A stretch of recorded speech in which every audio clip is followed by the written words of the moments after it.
Research indicates that roughly 15 to 20% of undergraduate students qualify for disability services.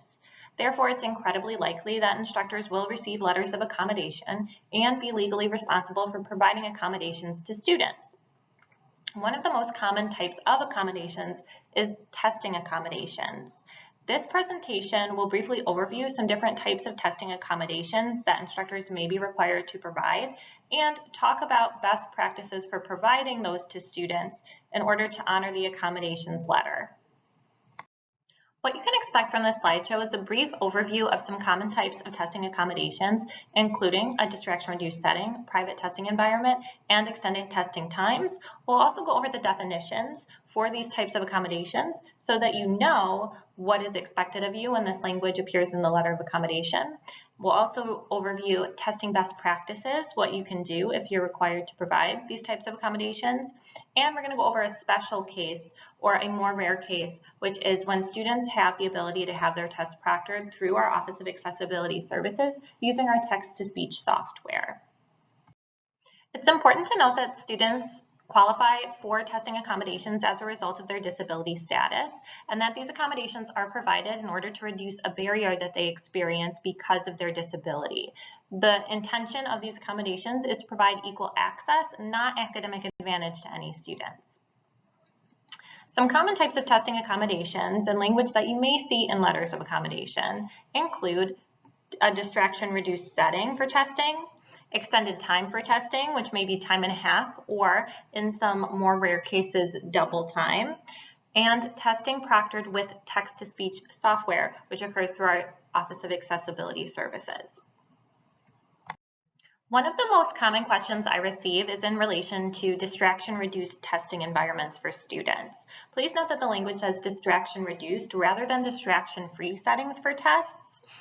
And this is important to note because it would not be practical or even really possible to provide an absolutely distraction-free environment. So if you have a student that qualifies for a distraction-reduced setting, that will be documented in their letter of accommodation, which is sent to you. And what you will want to do is make sure that that student is testing in an environment with few people. So there's no hard and fast rule as to how many people may be able to be in that testing room, but generally you want to aim for 25 to about 30% of the volume of the normal classroom testing environment. So for most classes at USF, that might be 3, 4, even 5 people possibly. Our goal in these cases is to minimize distractions and ambient noise as much as possible. Later on in this presentation, we'll give some tips as to finding distraction-reduced spaces on campus, though it's important to avoid having that student test in a hallway or a heavily trafficked area. Qualifying for a distraction-reduced testing environment does not mean that the student has the right to a private testing environment or requires a private testing environment. If a student is to be the only student testing in a room, you will see the language private testing environment on the student's letter. However, this is extremely rare and seldom practical. Another common type of accommodation is extended time for tests. Typically, this will be time and a half. So if a student would normally have 50 minutes to test in class, a student with time and a half would have that full time plus an additional half, meaning they would have 75 minutes. This applies for timed tests. It would not necessarily apply to practicals or assignments like papers that usually the student has additional time outside of class. If a student qualified for an accommodation where they have extended time on assignments, that would be documented separately in their letter. There are some cases where students might receive double time. Usually this would be where a student has multiple disabilities that create additional barriers. However, again, this is more rare. If you do have a student that qualifies for testing accommodations, you're responsible for providing them most of the time. We do have a couple of tips that we recommend for working with these students. The first is always to talk to the student discreetly, just as you would with any other student who receives the letter of accommodation. We want to respect their privacy. You may ask the student to come early or stay after class to facilitate their testing accommodations. And if you're unable to have them test within the classroom, you can also have them move to an alternative space. Usually this will be a nearby classroom or unused space. Again, we want to avoid having students test in a heavily trafficked area like the hall. If they are in a distraction-reduced setting as part of their letter, generally that's just a lot of commotion that would make it hard for most people to focus. We recommend that you administer any tests within 24 to 48 hours of testing the student's peers, and that's just to protect academic integrity. We want you to typically avoid scheduling the student to come in during times that would conflict with their other classes, so it's important to have that discrete conversation and coordinate a time that works for both of you. That's just a mutually agreeable time. If you are having the student test in a separate space, or while you are not physically present within the room, what we recommend is that you ask them to put away their phone or any electronic devices, maybe have them leave those in their bag within the classroom, so that you are again protecting the academic integrity of your test. You can also consider asking a department member to proctor the test if needed. This would be similar to a case where you're just having a student make up an exam. You can give them the test and then just share the necessary details. So the student will have 75 minutes to complete this. Please bring it back to me when the student is done. And then you can also consider providing earplugs if you feel like the environment they're in might be a little bit noisy. And we have those free in OAS for students to pick up, for faculty to pick up.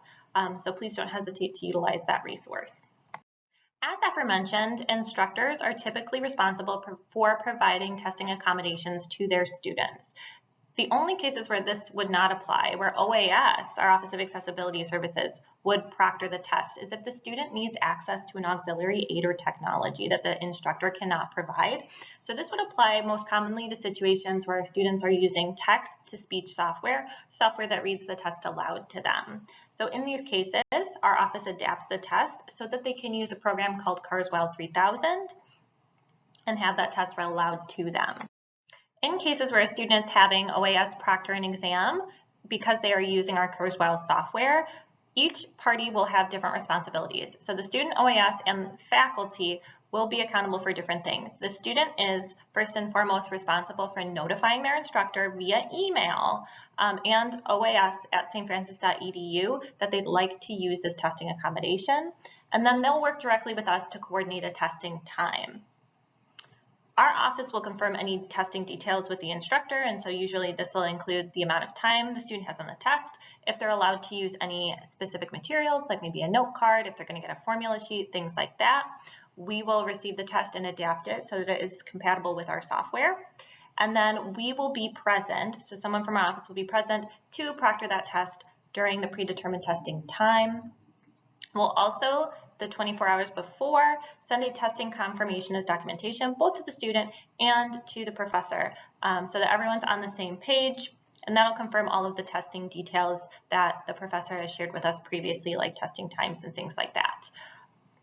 As a faculty member, what you'll be responsible for is providing the test to OAS. We generally ask for 3 business days, only because sometimes the way that the test is written makes it difficult to adapt to our software. So it does sometimes take a little bit of time to listen to how the software is reading the test and make any changes that we need to so that it is being read properly to the student. And we ask that when you share that test, you share it either as a Word file or a PDF version, and that allows us to most easily adapt it. Those are the file formats that we generally look for.